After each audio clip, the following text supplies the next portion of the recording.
hair looked pretty, and like most of her family she had only a light frosting of grey. She'd been a bit plump all her life, so she wasn't going to start starving herself now in what she knew would be a vain attempt to become slender. Been there, done that, total waste of time with the Hatherall genes.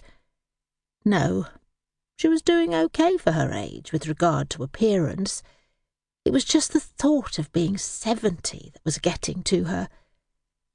She started walking down the stairs, then ran down them instead. There, she was still able to do that with ease. You go get 'em, girl, she told herself. But who or what was she going to get? That was the problem. Her closest friends were starting to move away to live nearer to their children, a few of whom had settled in the valley, in case. A couple of the older ones had died recently, and another one was ill. When they said growing old was not for the faint-hearted, they were right. Don't get maudlin, she told herself firmly. You're physically fine and you've still got things to do. Her main concern at the moment was to find a way to ensure that this house would still be cared for after she was gone. It had been in the family for over 2 centuries, and she didn't want to be the one who let it slip into other hands. It was such a warm, lovely place to live, a comfortable little manor house, not a stately home or anything. But she couldn't seem to figure out which of her relatives to leave it to. Which one, if any, would keep it safe? The men of her branch of the family hadn't done well with their lives.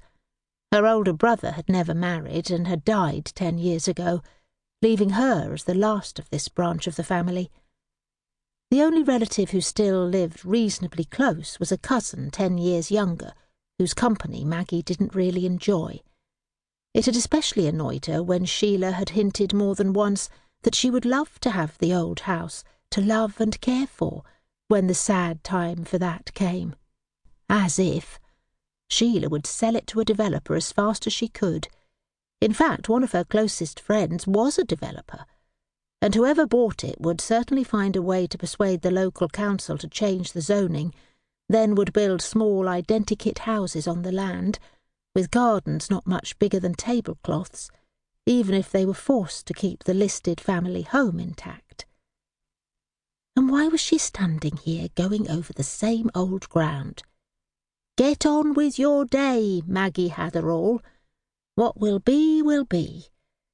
Oh dear, she was talking to herself aloud again, something she'd vowed to stop doing. That's what happened when you lived alone. She saw that the clouds had passed. Good. She'd go out for a walk and enjoy the bluebells. She tried to walk most days because exercise was good for you.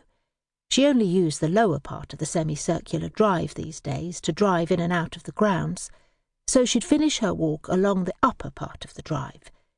It was overgrown, with gates that no longer closed properly, but she liked to keep an eye on it. From mid-April to early May it was no chore to walk there, because the beauty of the bluebell woods filled her soul, making her feel relaxed and happy. And they were an English variety too, growing naturally here and smelling beautiful. Not the showy foreign invaders, which were almost scent-free. Locking the house doors and slipping the key in her jacket pocket, she strode briskly towards the patch of natural woodland between the 2 parts of the drive, slowing down when she reached it to revel in the sea of soft blue.